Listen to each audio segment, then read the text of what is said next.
Hello, everyone. For those of you that are on, we're going to give folks a minute or two to make sure they can get dialed in, and we'll probably start fairly promptly at about 2:02 since we've got limited time, but we'll give folks a second to get on board. Hang in there for a minute.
All right, everyone. Good afternoon or good morning or good evening, wherever you are. My name is Chris Lybeer. I'm the Chief Strategy Officer at Revel.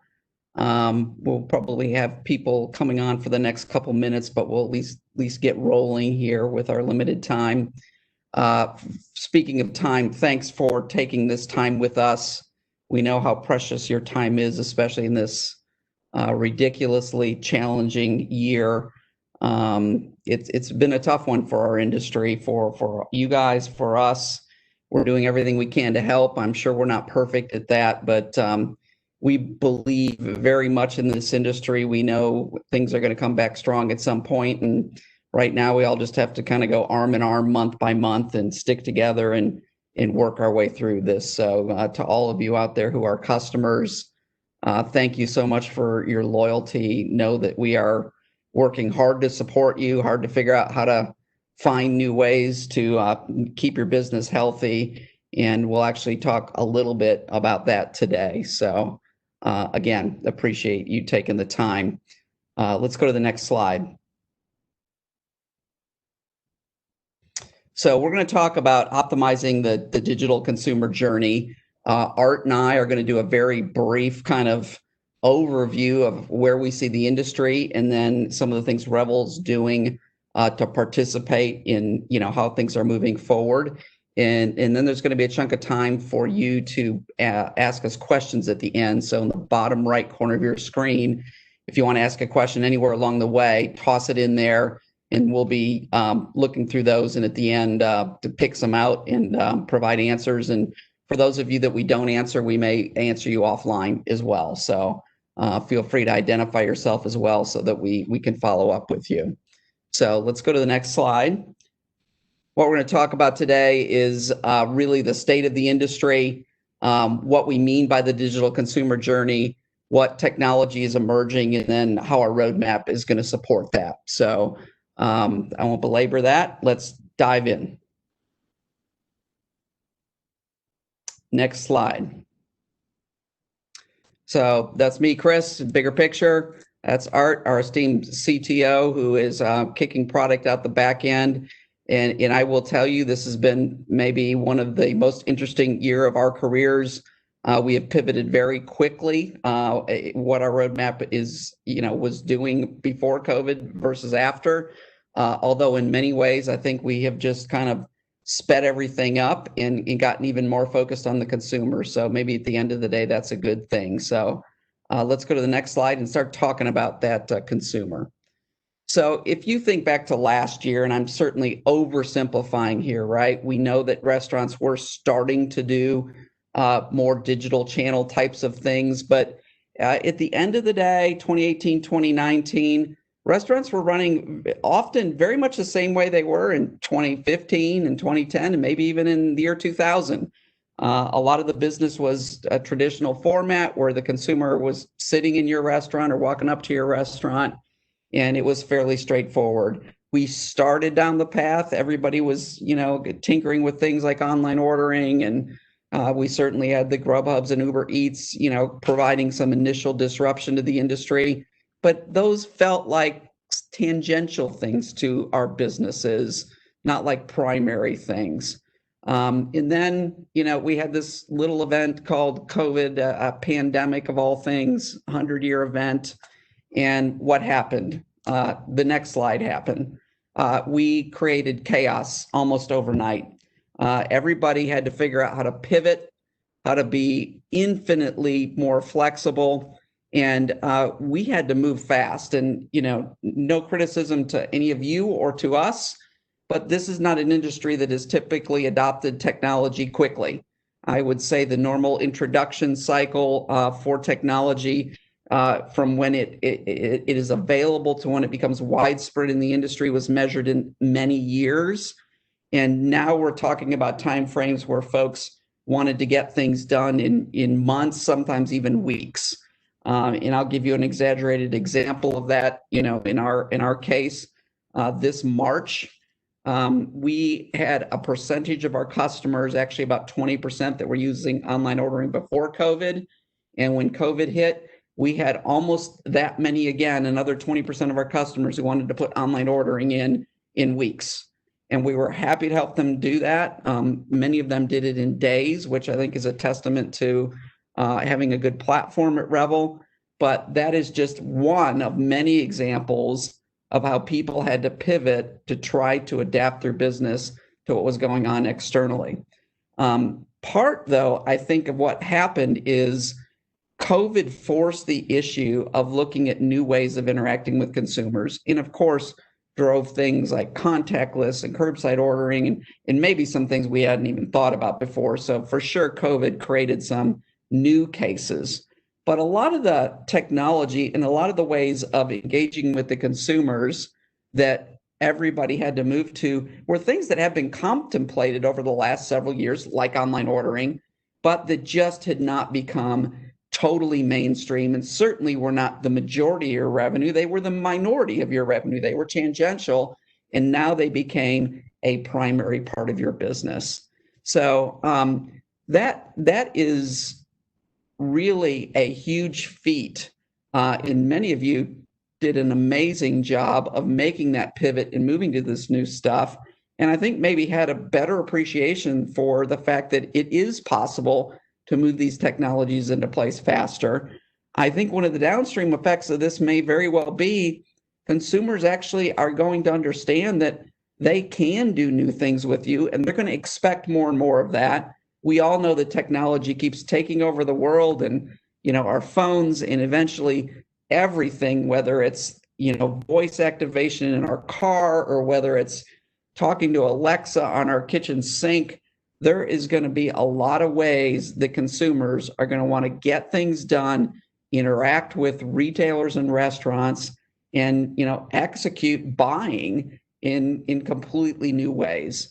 And so I think one of the challenges for this industry specifically is to figure out how to not treat COVID as an event that was an exception in terms of the speed with which technology was brought to bear, but actually start to think of it as the norm.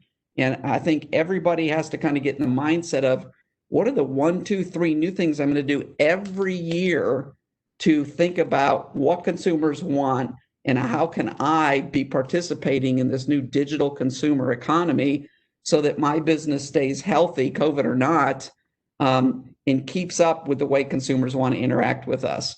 I think the folks that kind of hang on to, I was fine the way I did it 15 years ago, and it's going to be fine post-COVID, I think they're going to find themselves struggling if they don't make these adaptations. So the rest of the dialogue we're going to have today is about what are the things you might want to be focused on so that you can be looking for and planning for bringing those things into your business. And then how do you get yourself set up to make sure that that's going to work pretty well. So next slide. I want you to think about this sort of digital consumer, a term, as something that is less like a gradual shift and more like a tsunami. So, pretend that you have to figure out how to stay fast on your feet as a normal way of doing business, not as an exception way of doing business. And, sometimes it can be frustrating to think about having to change as often as you need to change with tech, but it's what the world, I think, demands right now, and it's going to be the new normal. So the question is, how do you step back and not just get overwhelmed with this tsunami? So let's talk about that on the next slide. So I've broken it up just into 3 chunks, and I think that's a good way to think about it. The first chunk is the digital channels that you've got to deal with. So there's a long list of them, and I think this is something that actually we're going to start talking about more as a company in coming months. So hopefully we can help you think through this. And Art's going to help you with some specific examples, but consumers want to engage with you through new channels. And I'll use that. I just love this example, but the soccer mom just got out of the shower. She's got 15 minutes to get to the soccer field to get her kids to practice. They haven't eaten yet, and she's going to order a pizza on Alexa sitting on the counter to meet them at the soccer field 5 minutes before soccer practice so they can wolf down 2 pieces of pizza before they go. So that is a whole experience that, is eventually probably going to be a very normal part of society. And we've got to look at each one of these channels, whether it's kiosks, whether it's online ordering, whether it's voice, And we've got to figure out how to enable those so that they work with everything else that we have, and so that it's not hard for you to put that in.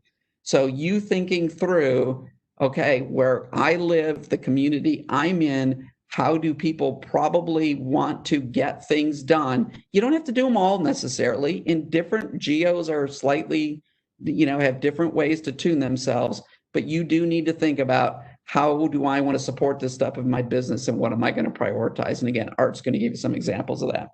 The second thing that's really important, and many of you on the call, not all of you, but our Revel customers, hopefully if you're not a Revel customer, you think about it, but even if you're not, you have got to make sure you've got the right platform.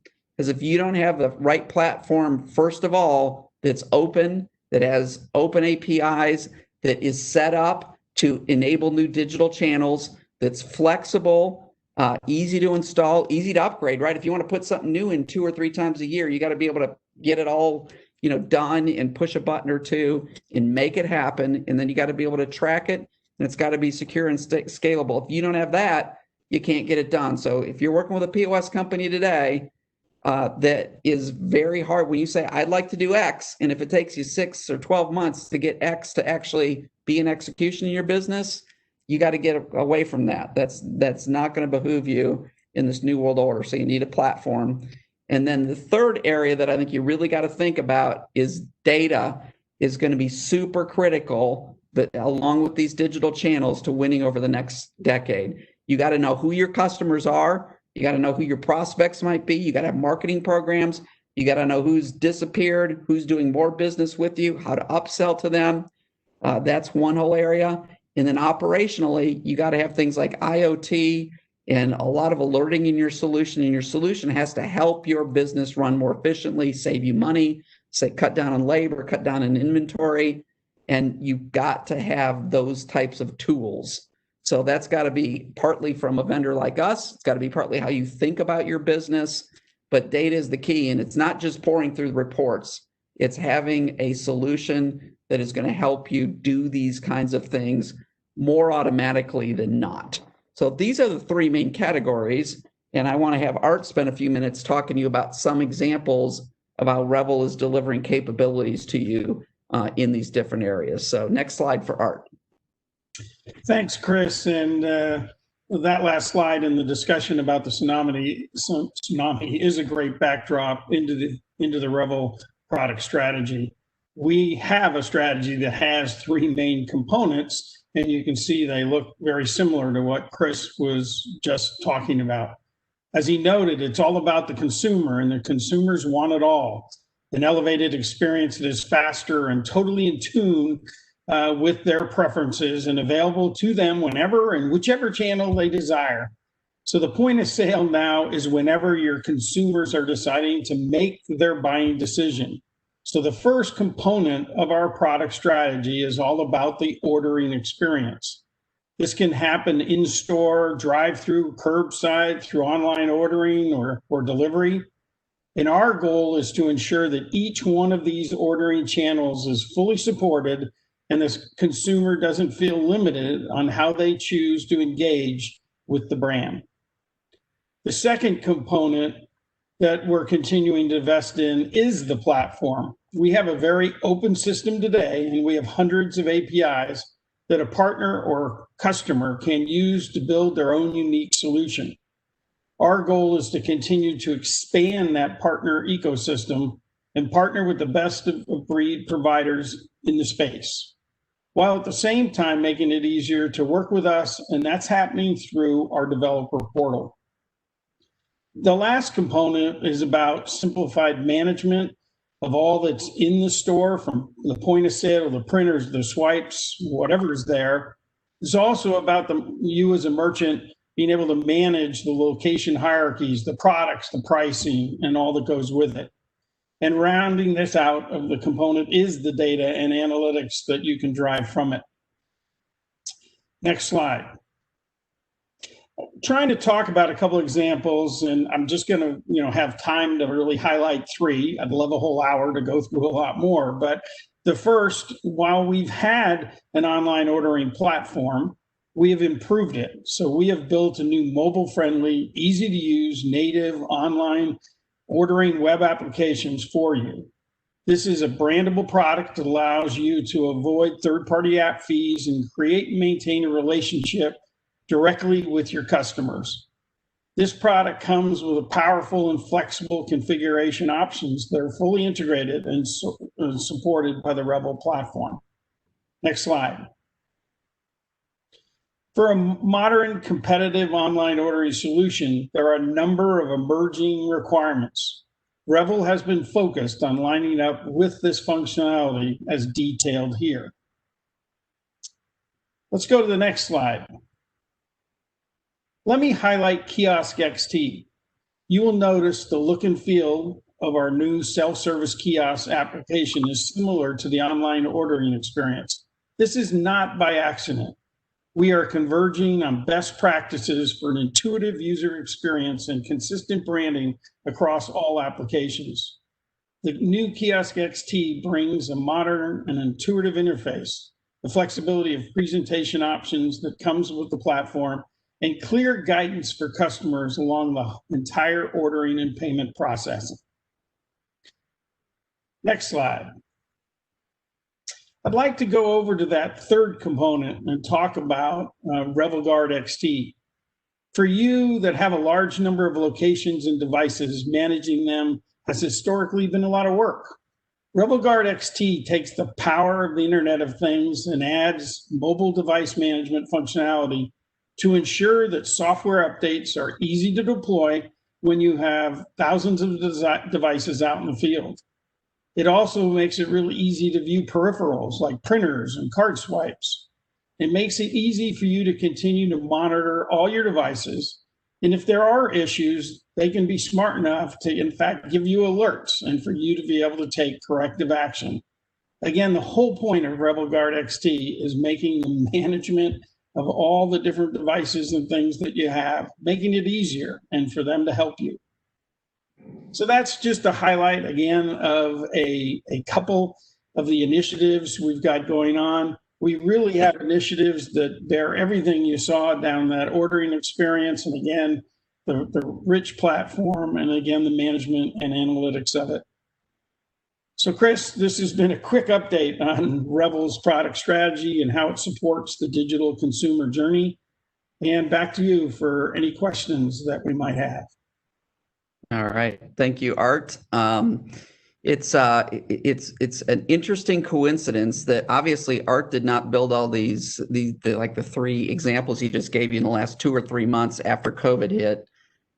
These were in flight well before that, probably a year before that at least. And I think that's a good example of this stuff was in motion for the industry, but now the usage levels are up so high that I really would encourage all of you to think of many of these things as must-haves, not nice-to-have types of things. So again, questions, if you've got them, throw them in the chat room. So I'll start with one from David. When is the new mobile ordering XT ready to launch? So Art, I'll let you talk about that. Yeah, the online ordering XT has actually been in an early adopter program for a number of months. So we've had a good number of customers actually using it and helping us fine tune it. And we are launching at the end of October with our the 2.66 release. So it's been in use, and we're excited that many customers are already using it, but it will go to general launch end of October, early November. Yep. So it's right around the corner. We're super excited about it. It's really a sharp module, significantly, more functional and differentiating than some of the stuff we had before. So, and perfect for the time, because it's, again, it's a much bigger part of everybody's business. So I've got a question from Ron as well. Revel appears to be Apple focused. Is Android on the roadmap for development? So I'll give a quick high-level answer to that. We love our Apple focus and relationship. Our systems are very easy to use. They really are not significantly different in price. Security is phenomenal. Our scalability and reliability has been phenomenal. Having said that, The main part of the system that is tied to that is the POS itself. We actually have Android devices in the store. Our KDS is and can be an Android device.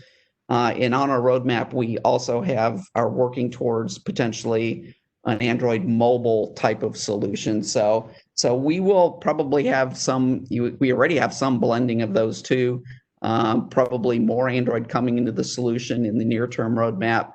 But our actual POS will probably stay on Apple for some time just because it's so solid for us. And if anybody needs to talk to us in more detail about comparing and contrasting those, we would, definitely be willing to talk through that with you. So let's see. I will throw out, I'm going to save the softball question for the end. Julie asked, what are some of the benefits of native online ordering and delivery over third-party aggregators? So I'll start with this and then see if you want to add anything, Art. But so first of all, we do support third-party aggregators. We're a very open solution. We're very proud of that, and we're plugged into pretty much anybody and everybody.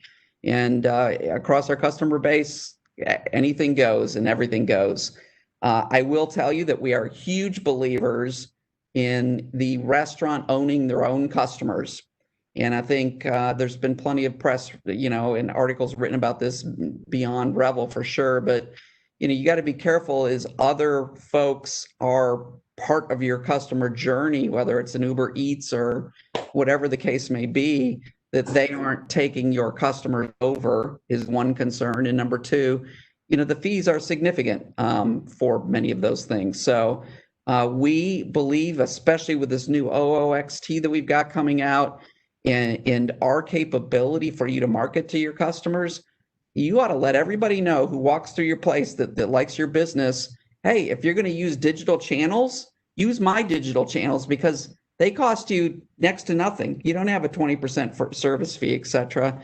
And I think they're going to have a great experience that way. So make sure you're, really focused on that ownership. Art, would you like to add anything to that storyline? I think the only thing I'd add to that is we've also made it very easy for you to brand it the way you want across, in fact, all the platforms. So the tools there to help you do that, and second to everything else you said is right on. Yeah, perfect. All right, I'm moving pretty quickly, but time's short, and we got to be efficient in 2020. So Mike asks, this for you, Art, for curbside pickup, how far along are you from offering this service? It too is the curbside dining option is coming out end of October with that release. And yes, we have a fully designed platform for you to be taking a call, say yes, it's coming in, and what kind of car, and what's the color of the car, and yes, meet me outside and stick it in the trunk. I mean, all those options are being made available with the October-November release. Perfect. Yep. And of course, we always got to remind everybody, including people in our own company, these things are journeys, right? I mean, we actually quickly stuffed some curbside features in June, right after COVID hit, some new stuff people wanted. There's more coming in October. And I'm sure as we all learn, how things change, who knows what's going to happen with this pandemic, who knows what regulations we will have. We will keep adjusting those things, but we're very focused on making that experience for consumers better and better as fast as we can right now. So a lot coming in the short term on that.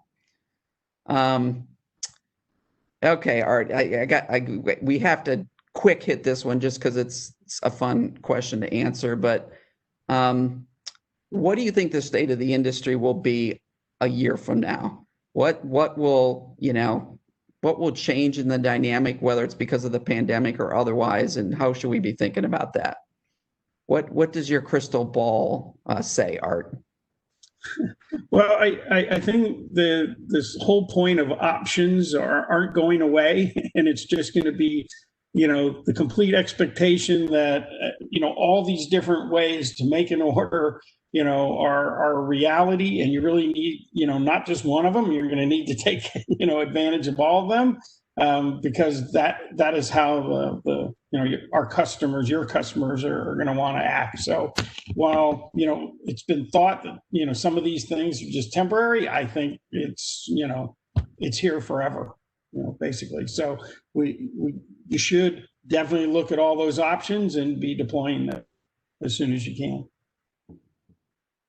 Yep. And I'll say from my perspective, and I kind of alluded to it earlier, but I actually think, I think when COVID ends, and I don't know that there'll be a day the light switch changes, but I think that this consumer demand for technology is not going to end. I think in some ways it's going to make our businesses healthier, and we're going to find ways to deliver more services, more capabilities, more flexibility. And at the end of the day, I hope that we actually, restaurants have never been the most profitable business in the world in the first place. And I'm preaching to the choir on that. Maybe we're going to find ways to do more and actually make this a healthier industry once this is all said and done. So that's maybe an idealistic dream, but I hope that can, potentially happen. So, let's see, I'm scrolling through quite a few questions just to find maybe one or two more. Art, what are Revel's differentiators over competitors when it comes to the sort of the flexibility of the Revel solution?